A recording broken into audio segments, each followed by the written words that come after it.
I feel like we've been wanting to talk kingfishers for we've been doing this podcast for almost 2 years now, and this is actually our first kingfisher episode. And I think we were waiting to get you on, Jenna, and also just Yeah. I don't know, to really get somebody who knows how to talk about kingfishers and jump into all the different species. So we're thrilled to have you on. And then is there something coming up on the Field Museum about kingfishers as well? Yeah, on June 28th, I think, the Field Museum is going to open a tiny public exhibition on kingfishers in our science hub. So there'll be some specimens out, some imaging associated with diving kingfishers and why we study diving kingfishers. What's the point of studying a diving bird like this? So there's, and Jenna will come. When she comes, she'll be on the floor talking to people about what she does.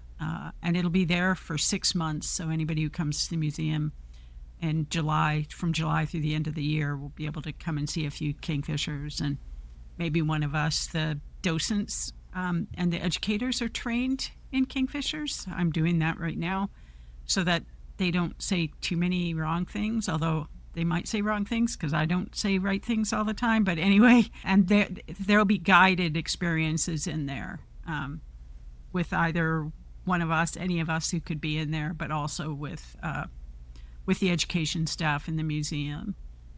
So it's been really fun. It's always fun to work with exhibition staff. In fact, I hope we get one of the exhibition developers on with us sometime in the next little while to talk about the process, because it's a different process when you translate, just like we were talking about before about science communication. It's a different process when you talk to other professionals who are experts and trained in communication about communication. As they always tell me, I use too many words. So the trick is always to take what you say and okay, we're going to say that in 60 words. I'm like, that's not possible. But it is, and they do. So it's a really good experience, I think, to work in teams with people who do completely different things from what you do. They're fun too. Yeah, I'm really looking forward to it because I've actually never done any kind of exhibits. And so this is my first experience. So I'm really excited to be a part of it. So Jenna, I wanted to ask you what was it that made you decide you wanted to go to graduate school and not just watch birds? And then how'd you get to kingfishers? Well, I actually knew I wanted to be a zoologist when I was really young. There's this fun story that I thought when I was growing up that the only way you could work with animals was actually to be a veterinarian. And I was so young that I kept mispronouncing veterinarian. Some people would ask me what I wanted to be when I grow up. I would say I want to be a vegetarian. And so that's been a fun little thing. But I knew I wanted to get a PhD when I was in 5th grade. And so I just had to decide what is it going to be about? Is it going to be primates or animals? I knew I wanted to do some kind of wildlife research. And I hated birds at this time. And my freshman year of college, I knew that I want to study I want to study animals. And so I sent out a bunch of emails to different people in the wildlife department at the University of Idaho. And only one person responded.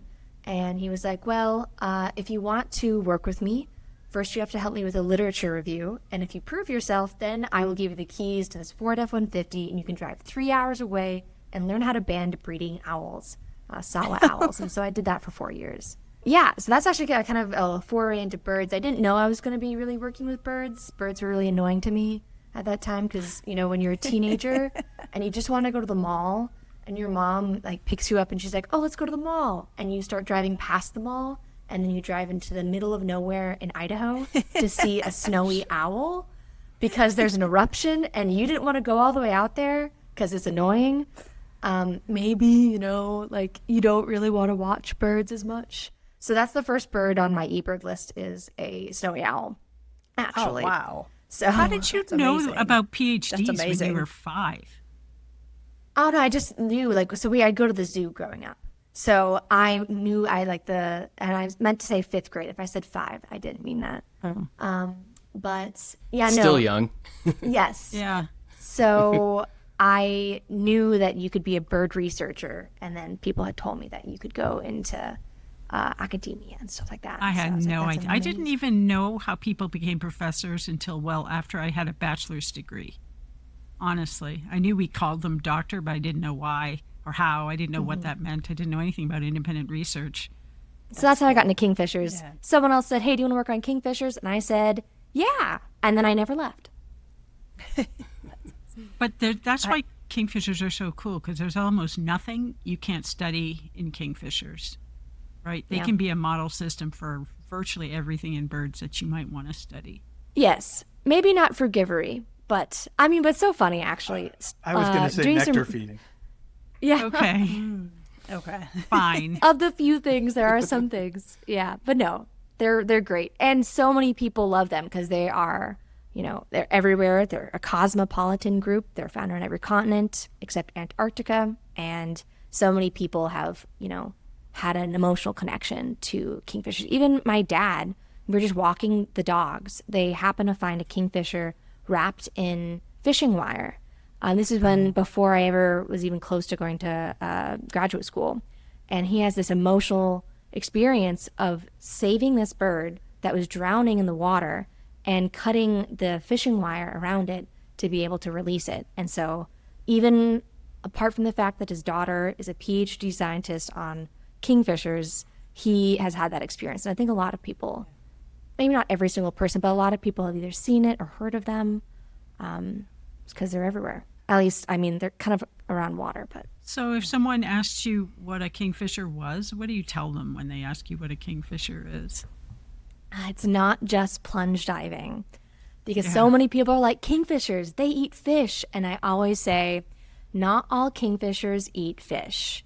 And for this podcast, I went and I counted all the species that do plunge diving. And I found good out that for you. actually more species don't plunge dive than Yes. plunge dive. That's right. So Did you what is your nothing? number? Not in, Because not I in, have. not in Europe. Oh, no, I did worldwide. I No, wanted to but do what- the what- full- what it- okay. But the name I think comes from probably a European origin where I would love to tell you more about that, John, because it is very European centric. So I looked into it. Kingfisher comes from two different spots. The king color apparently comes from the blue, the royal blue of the common kingfisher. They kind of have this really brilliant blue back, and it's this royal blue. And so apparently King George III had sent out this thing saying, I want to find the most royal color. So all these clothiers came to him and said, look at these beautiful colors. And he chose this brilliant blue color. And that just so happens to kind of match that blue cloak of the common kingfisher. And the fisher part comes from the fact that the kingfisher that is the most predominant in Europe, actually the only one, is the common kingfisher. And that is a plunge diving species. Okay, Jenna, what's your number of plunge divers? I specifically for my number, they had to, in their diet on Birds of the World, had to say plunge diving. Now, if it says 8 fish, Yes. the thing is that I didn't always count it as plunge diving because there's That's lots of birds that exactly eat fish that don't plunge dive. wait a minute. So this conversation, the exhibitions, people can't understand. They're like, how do you not know? I'm like, this is not an easy as a question as you think it is to know, because diving is different than plunge diving. And so I want to say how many plunge divers there are, not how many fish eaters there are, and not how many divers there are, because Guam kingfishers actually dive just like they're plunge diving, but they don't go into the water. They go I'm trying pick up to. whatever prey. So the implication here is that there's. But we're there's- getting away from the number, John. Just a Okay. second. I counted 39 out of 118 species, which is 33% plunge dive. Yeah, I have 42 because, Oh. Oh. Uh-oh. but that's I have gonna a be list. different. I do too. We can look at that. I literally today just went through all the species and That's like, what I did. I'm All right, still so then I'm you still don't have to trying to compare figure notes. out how you catch fish without diving. does a heron Plunge diving dive? is different. Yes, exactly. Plunge diving is different than diving, John. Wait, so explain that. Plunge Yeah. diving is diving from height, right? A lot of birds will eat Okay. fish, but they don't dive in the water for real, or if they do, it's like just a little bit. But we're talking about things that like are on a perch and go direct into the water like that to get their food. That's where I got tripped up, Jenna, is trying to figure out what I'm talking about. That's when I realized we had to say plunge diving and not diving. Oh, I was just fish eating versus diving. That was my number. Okay. Or that's how I got it. There we go.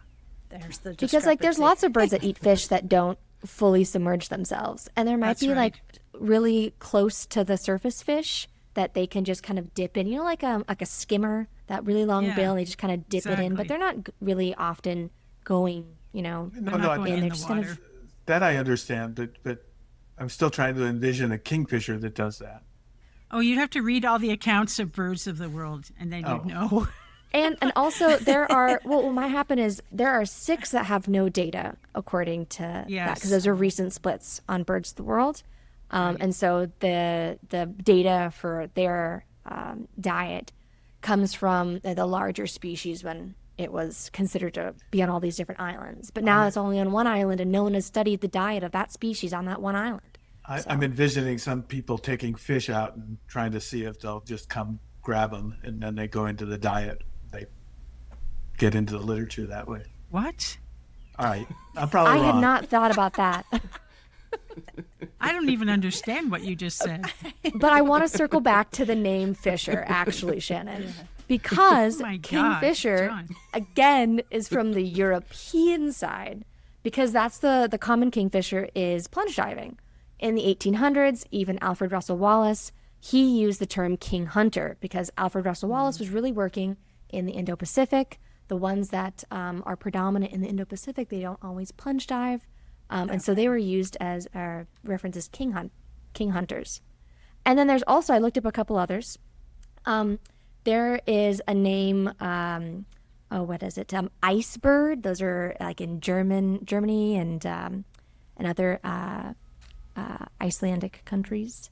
And also in Malay, it translates to shrimp king, which is fun. Because there are some that are like very more like mangroves and crustaceans. So yeah.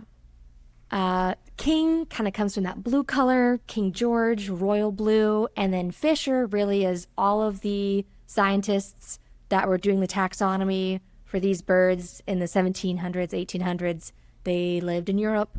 The one that plunge dives is in Europe. But as we already know, 61%, at least by my count, don't plunge dive. So they should be called king hunters, is what I'm saying.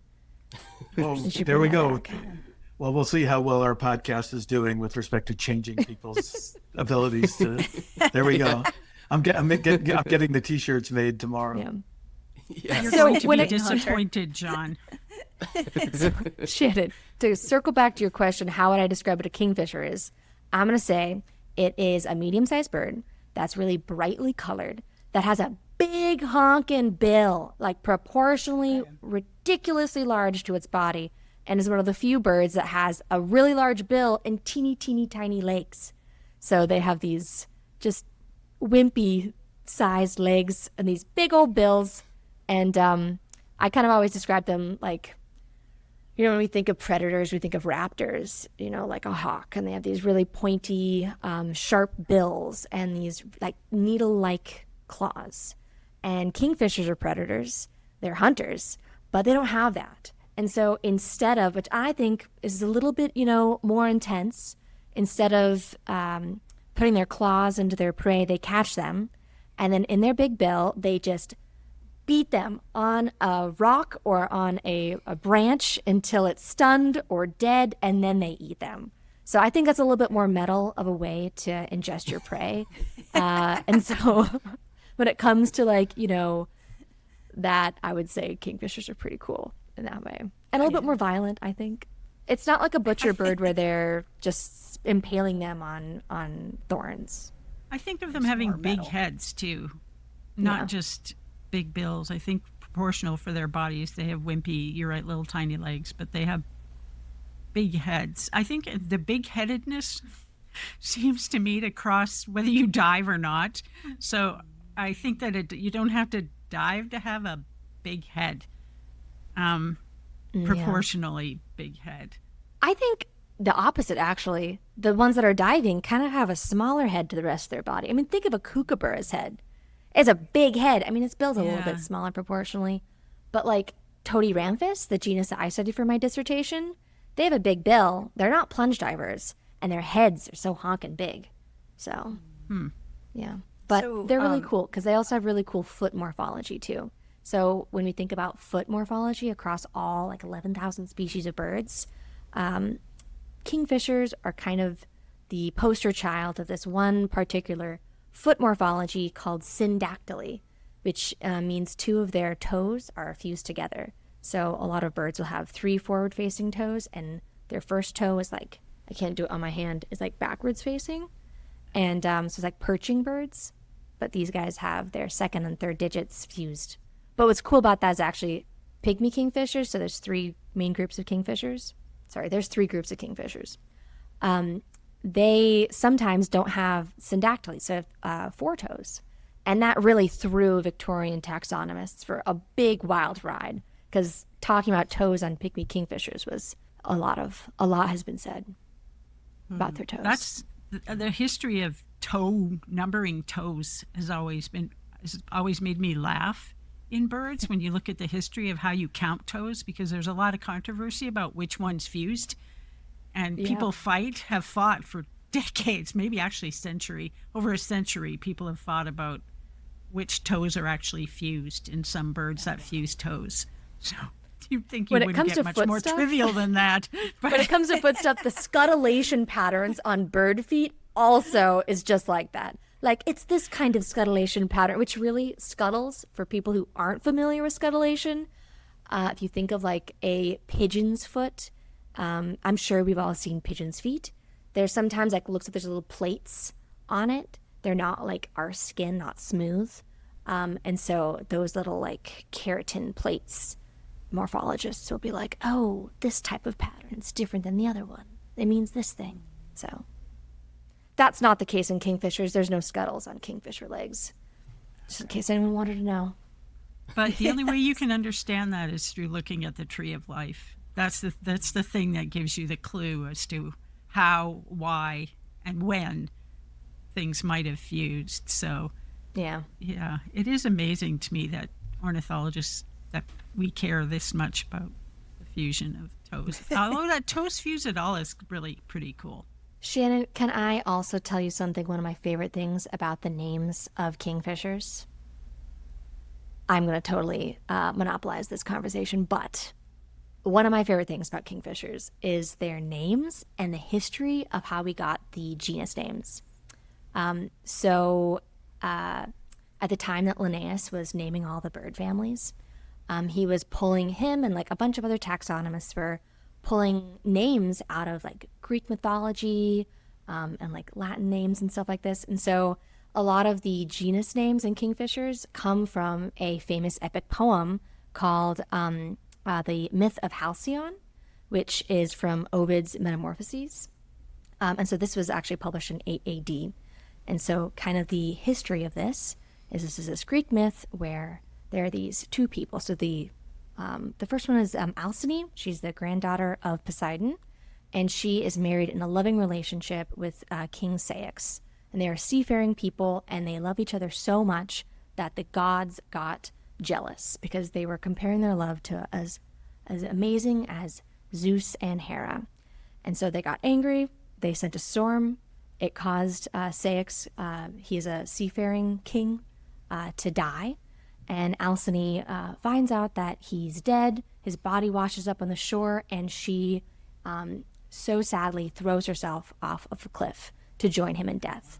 And then because of this, the Greek gods changed their opinion. Now they're like, oh, we want to honor these two, their beautiful love story, now that we've caused them to be sad, and change them into kingfishers.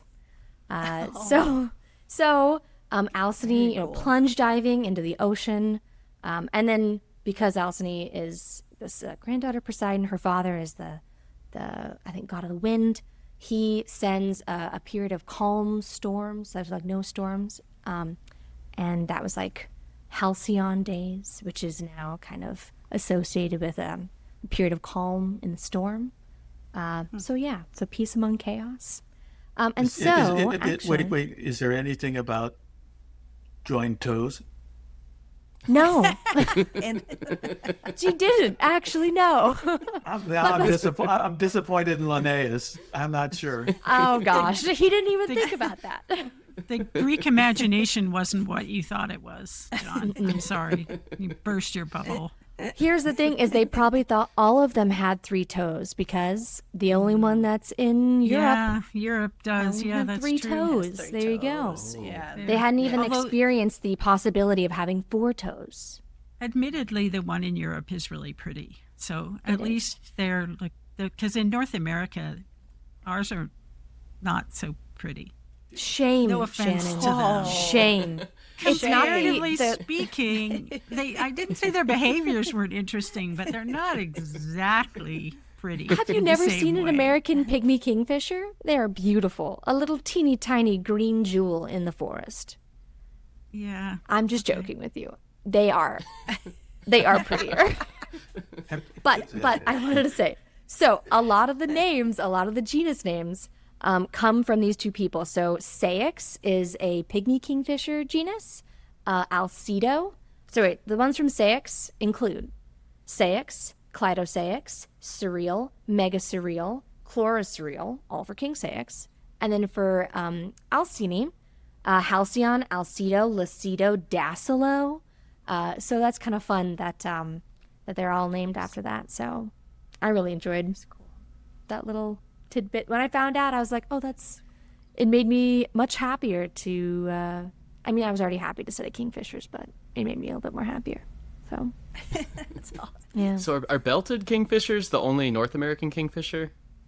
No, there is No. actually, we have belted kingfisher, ringed kingfisher, and green kingfisher that can occur in the borders of the U.S.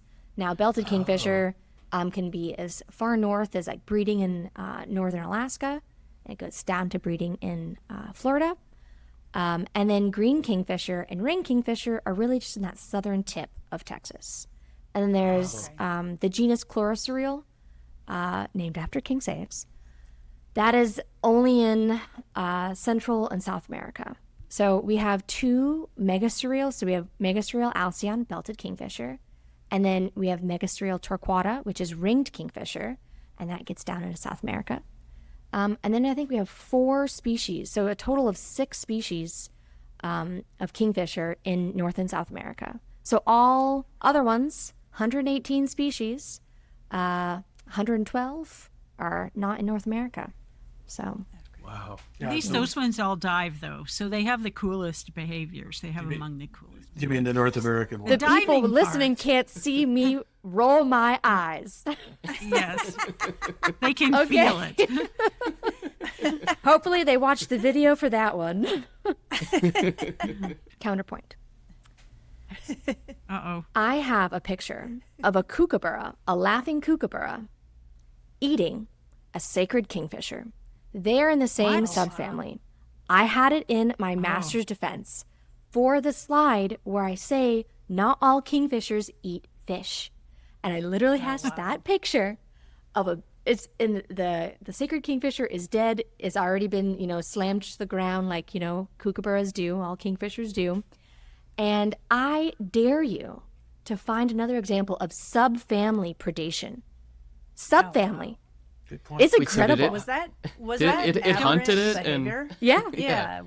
Whoa. Yeah. Do you have Is a that video of the whole common thing? or? No, I just have a picture. I'll show it to you. Maybe we can have it in some kind of the notes or something because it's amazing.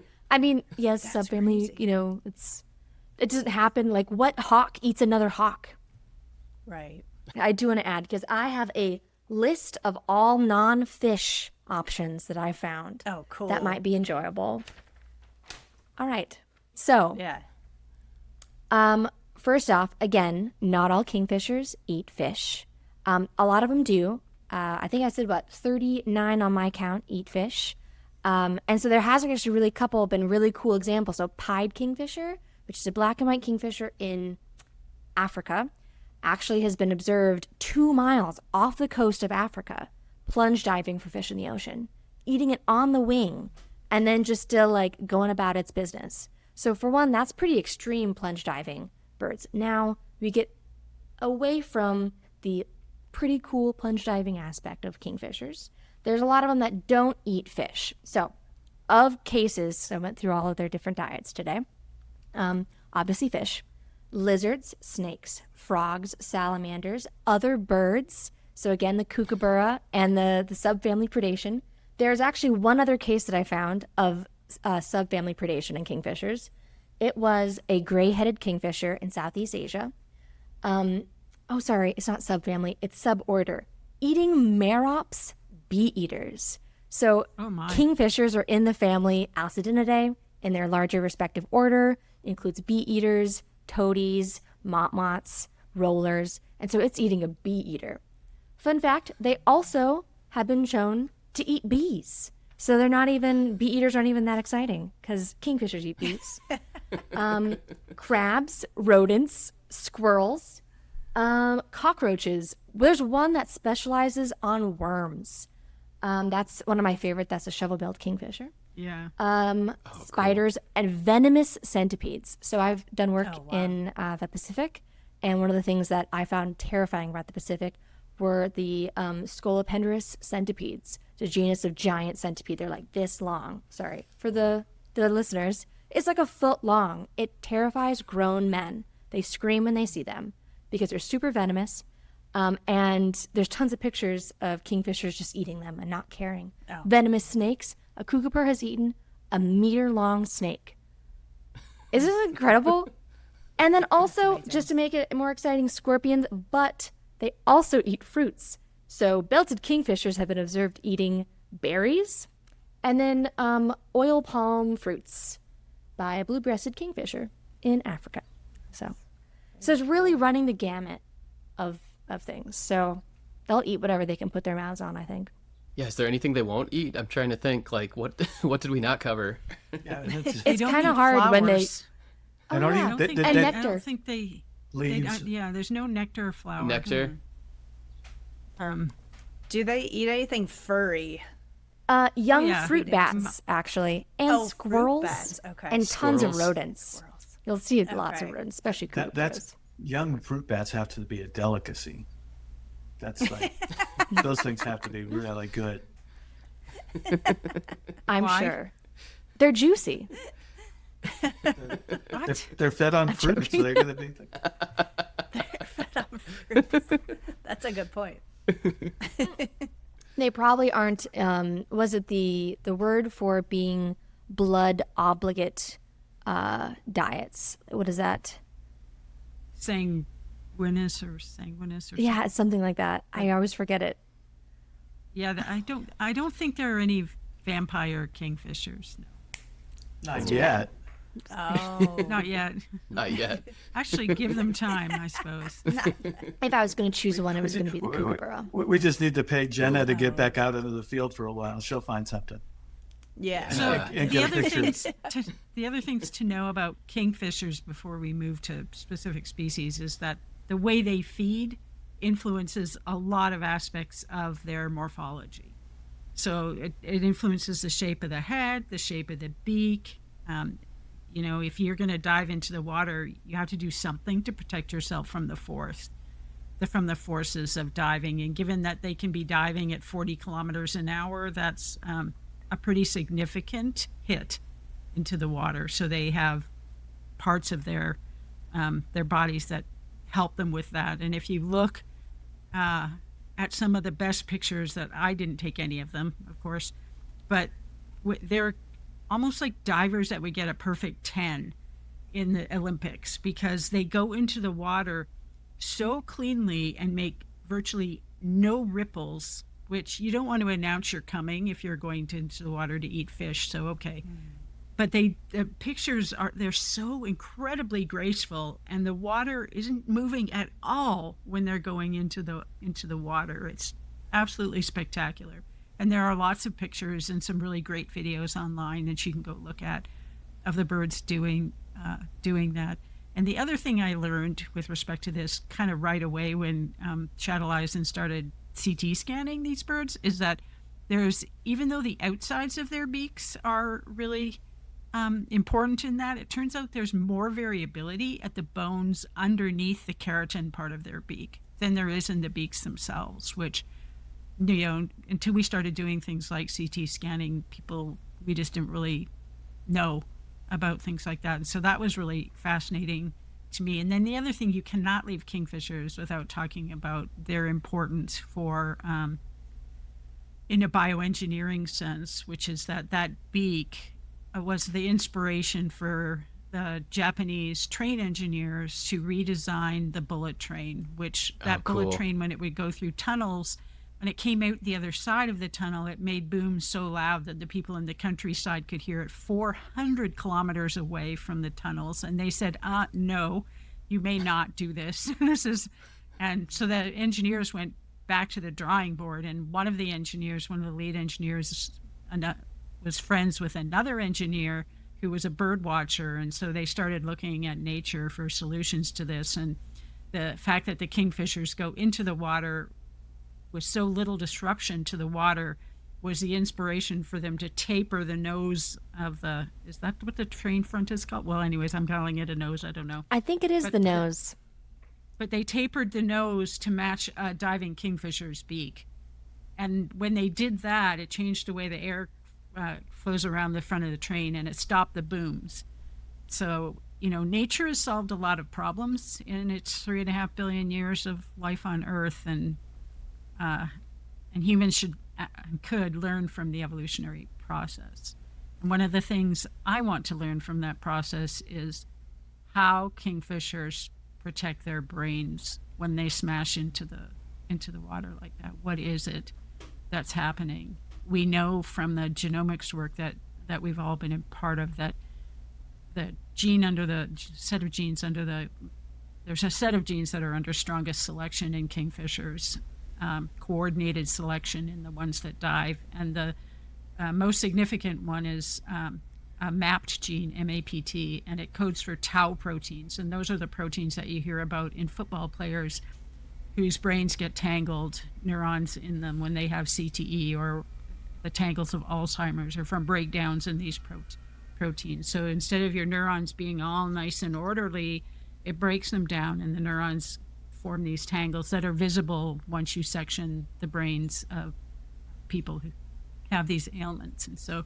kingfishers don't seem to do that. So what is it that the mutations in these genes confer on their brains to either fix a problem or to stop one from happening?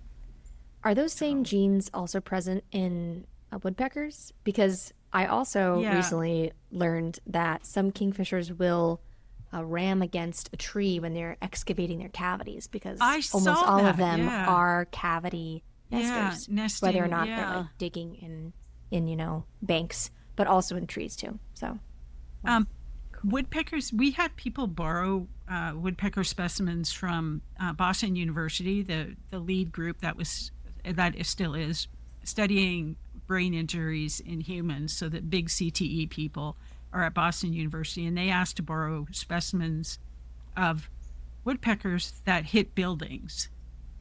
And not because the hitting of the building would cause a problem, although it did, they died, but they wanted to scan their brains to see whether or not there were tangles in the brains, and they have to have fresher material so that they can do the staining that they need to reveal the proteins inside the brain. And so they did that. I would think that kingfishers would make more sense, actually, for that kind of research, because if you think about football, you're not hitting your head again like a shaking of a baby would cause, but like one hit like every so often. I feel like that's much more similar to what the type of trauma football players would experience. Much more similar to a kingfisher.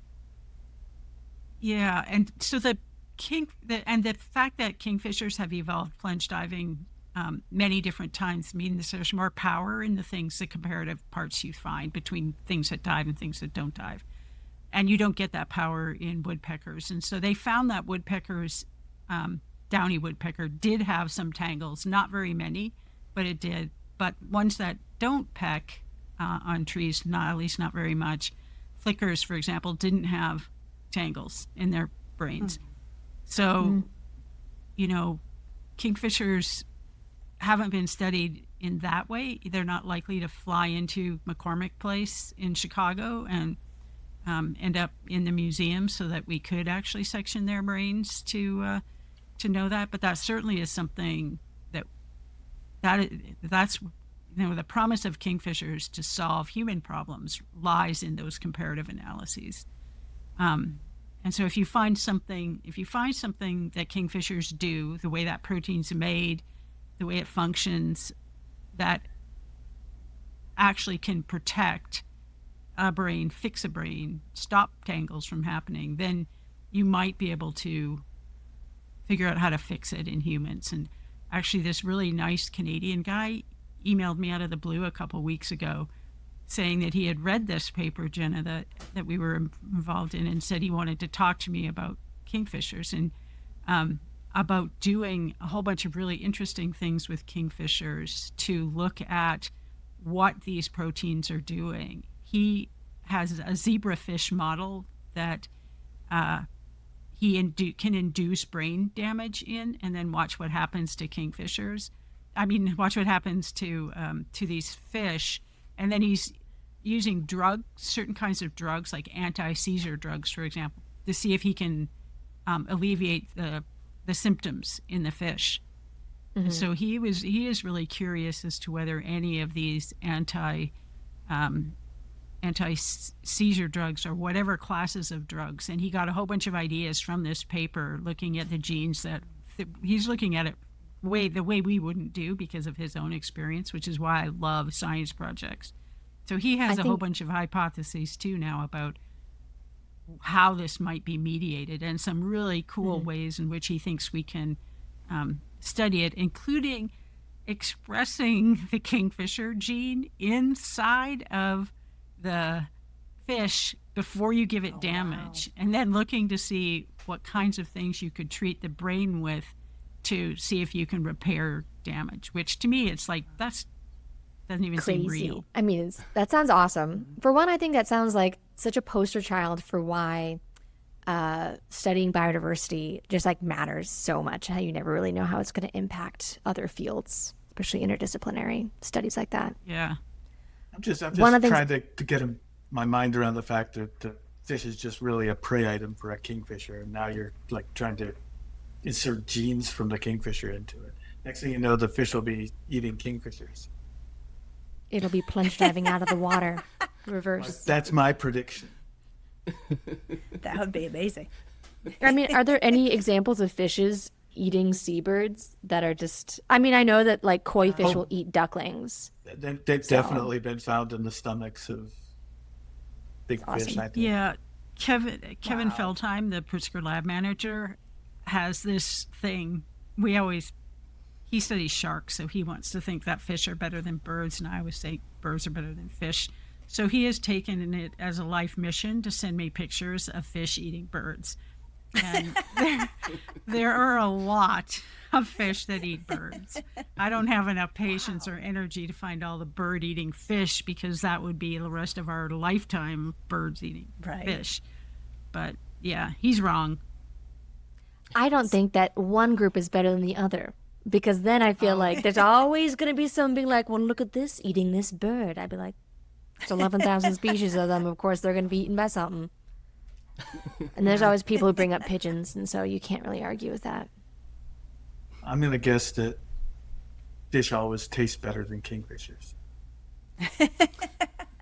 Not enough. Well, the thing with kingfishers is that there's a kingfisher that's particularly famous for causing and ending someone's career that shouldn't have been ended. Yeah, that's true. And so that was the Bougainville mustache kingfisher, and this is like 2015.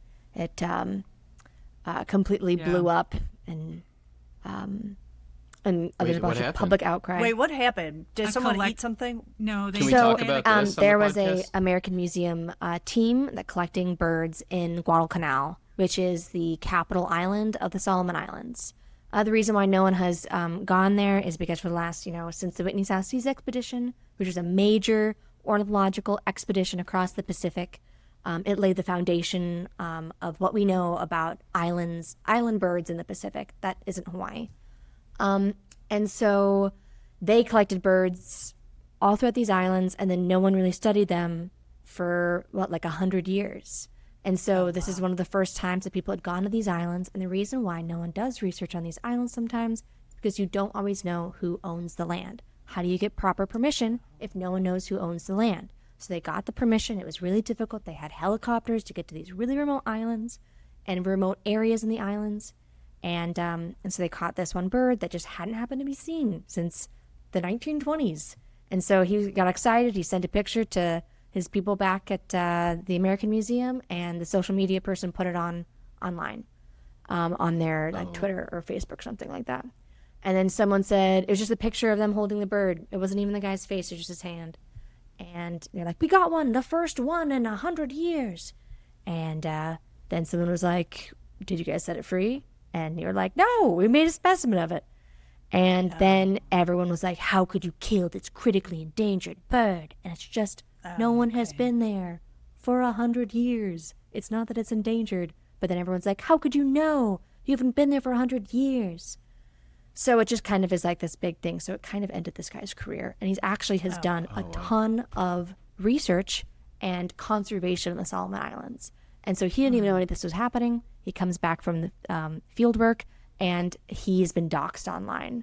He's effectively almost fired because, again, he's just doing his job, but someone else just made him famous. And then everyone, there's New York Times articles written about this bird. So that was... He got death threats. This is not just mild things. Yeah. And he had to Oh my gosh. leave his home with his family. They had to That's terrible. They had to leave and go very underground to keep themselves saved. Oh my that gosh. bird, I extracted the DNA for that bird because it's a kingfisher. And so I have measured that bird. I've seen the one specimen of it, and it's kept in a very specific spot, the American Museum, in a locked case, and because it's just like this omen of poor communication, poor social media management, and the complete dissolution of someone's career, who again has done so much for conservation in the Pacific. Yeah. Oh, what a shame. Yeah. Can I That's leave all kind this in? This is really interesting. Can I? Shannon and John, I'm fine explaining that. It's in the public. Anybody can search the New York Times articles and see it. Semi-balanced, I would say. Most of these stories are not told. It's too sensationalized in a way that doesn't serve the birds or people or the environment very, very well. Most of these things are nuanced, right? It took them years to get the permission to go there, and it took hundreds of thousands of dollars for them to get to those places because they're so remote.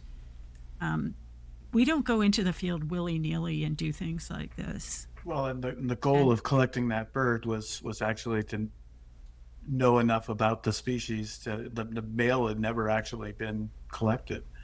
And so, there's just, the goal there was conservation of those kingfishers over time through collecting that individual. And that's a hard thing to get across to people. And it's understandable that some people won't understand that, but at the same time, that was the motivation.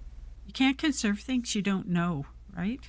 So you have to know before you can conserve things. You have to know what diversity is in a place. You have to know how things live in a place before you can know what to provide them so that the species can stay on Earth. So just from that ornithological expedition that I mentioned, the Whitney Sassees expedition, we've known that some of those species have gone extinct since in the 100 years. So like choiseul pigeon is a ground pigeon. And This is the first surveys that were back in the 20s, 30s. Yeah. Yes, it was between 1921 to 1937, 36. I don't know, something like that. And it was a huge expedition. It was one of the longest expeditions. And they were on this boat. It was amazing. It was actually Ernst Mayr, who I love telling the story.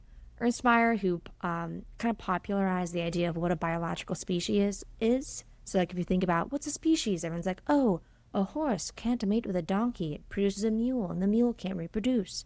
That's different species. That idea was popularized by Ernst Mayr because he came up with the biological species concept. He got his start in field ornithology on this expedition. And his experiences in the Pacific actually led him to think about speciation at such a granular level that, was so influential for the rest of the world, at least in evolutionary biology. And as I like to always bring it back to my dissertation, my study species was one of the ones that he used in his chapter where he described allopatric speciation, which is the major model in which speciation is known to occur. He used the birds that I studied for my dissertation. So, Wow. Very I mean, cool. I used the birds that he studied for my dissertation, really, is what happened. He did it 100 years ago. Yeah, but you showed how truly bizarrely complex. It's way more complex than Ernst Mayr ever could have imagined. Things that are happening on those islands. A lot of it makes no sense. It does. It's insanely complicated with birds doing things you wouldn't imagine, and that we couldn't have known about 10 years ago because we wouldn't have had these kinds of data 10 or 20 years ago. So whole genome sequence data, along with specimens with very good locality information, can tell us all kinds of things now that we didn't know. So how these birds speciate, I don't know. I don't know what they do. We know a lot. It's not like it's a complete black box, though. Like, I just went to the Ark. We know enough. It's lack of gene flow. It's Wait, not. what was though, that, John? John? Lack of what? Lack of gene Lack of flow. what? I don't Okay. think so. These ones don't comply to your innocent and naive notions of what There a was species so much gene is. flow. Well, so I much mean, gene flow. Yeah, I know. Do you want to continue on to the kookaburra? Yes. Yeah, maybe it's a good time.